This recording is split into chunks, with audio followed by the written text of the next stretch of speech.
बिस्मिल्लाहिर्रहमानिर्रहीम। अस्सलाम वालेकुम। उसकी शादी को सिर्फ एक माह ही हुआ था और वो माँ बनने वाली होती है। उसकी सास उसको रोज ताने मारती है कि अगर उसके यहाँ बेटी हुई तो वो उसकी बेटी को अपने पास से नहीं रखेगी। वक्त गुजरता जाता है और ऐसे ही 8 माह गुजर जाती हैं। उसका शोहर सजाद कुछ दिनों के लिए शहर से बाहर चला जाता है। डॉक्टर के पास गई थी। क्या कहा है डॉक्टर ने? लड़की है या लड़का? हाजरा बेगम अपनी बहू सोफिया से ये सवाल करती है। अम्मी, डॉक्टर ने कहा है कि बेटा होगा। सोफिया अपनी सास को मुस्कुराते हुए ये बात करती है। अच्छा हुआ तुम उस नादिया की तरह मनहूस नहीं हो। उसने 3 बेटियां दे दी और उसके शौहर को तो देखे वो भी बेटियां होने पर खुश है। हाजरा बेगम सोफिया को ये बात करती है। अम्मी, हमारे अल्लाह ने फरमाया कि बेटी रहमत है और जिस घर में बेटी पैदा हो उसके घर में बरकत आ जाती है। सूफिया जो ही हाजरा बेगम को ये बात करती है उसकी आंखों में शदीद गुस्सा होता है। और कौन सी बरकत नहुसत आ जाती है, नहुसत। और हाँ, सजाद रात को कह रहा था कि अगर उसके घर बेटी पैदा हुई तो वो उसको जिंदा दफन कर देगा। हाजरा बेगम इंतहाई गुस्से से सूफिया को ये बात करती है। अम्मी, आप भी तो एक औरत हैं और आपकी भी 3 बेटियां हैं, तो फिर आपको बेटियों से इतनी नफरत क्यों है? सूफिया हाजरा बेगम से ये सवाल करती है। अरे बीबी, मैं तुम्हारे सवालात के जवाब देने नहीं बैठी हुई, जाओ मेरे लिए चाय लेकर आओ। हाजरा बेगम जो ही सूफिया को ये बात करती है सूफिया किचन में चली जाती है। सूफिया की बहन उसके पास कुछ दिन रहने के लिए आती है। रात का वक्त होता है कि सूफिया के पेट में दर्द होना शुरू हो जाता है और जवेरिया सूफिया को अस्पताल लेके जाती है और अल्लाह की करम से सूफिया के यहाँ लड़की पैदा होती है। सूफिया को उसकी बेटी बहुत प्यारी लग रही होती है। सूफिया जब अस्पताल से घर जाती है तो उसको एक डर सा होता है। आगे तुम लोग हाजरा बेगम जो ही सूफिया और जवेरिया को घर में दाखिल होता देखती हैं तो ये बात करती है। जवेरिया के हाथ में एक बच्चा होता है। देखो, मुझे दो मेरा पोता। हाजरा बेगम ये बात करते हुए जवेरिया के हाथ से वो बच्चा छीन लेती है। अरे ये तो लड़की है। हाजरा बेगम उस बच्ची को देखती ये बात करती है, मुझे दे, लड़की हो या लड़का ये अल्लाह की मर्जी है और इस सब में सूफे की कोई गलती नहीं है। और देखे तो कितनी प्यारी बच्ची है। आपको तो अल्लाह ताला का शुक्र अदा करना चाहिए कि उसने आपको इतनी प्यारी पोती से निवाजा है।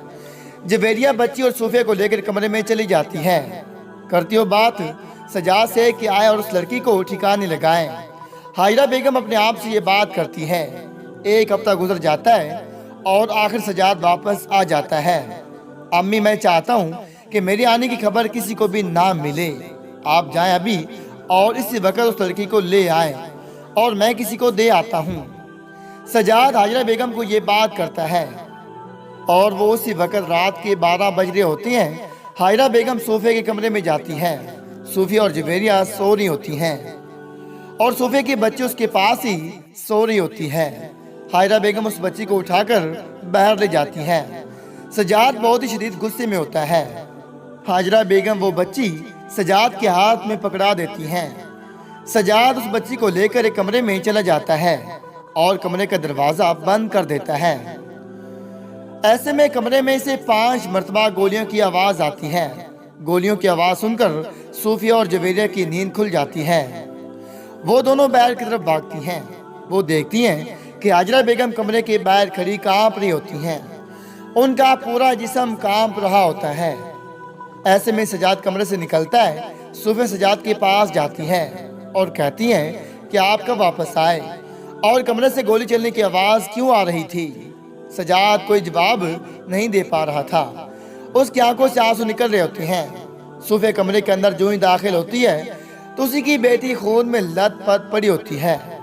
सूफिया अपने बच्ची के पास जाती है और जोर जोर से रोने लगती है। सूफिया अपने होश आवाज खो चुकी होती है। उसकी चीखें सुनकर पूरा मोहल्ला उनके घर में खड़ा हो जाता है और पुलिस भी वहां आ जाती है। पुलिस जो ही कमरे के अंदर दाखिल होती है सूफिया अपनी बेटी को सीने से लगाए जमीन पर पड़ी होती है।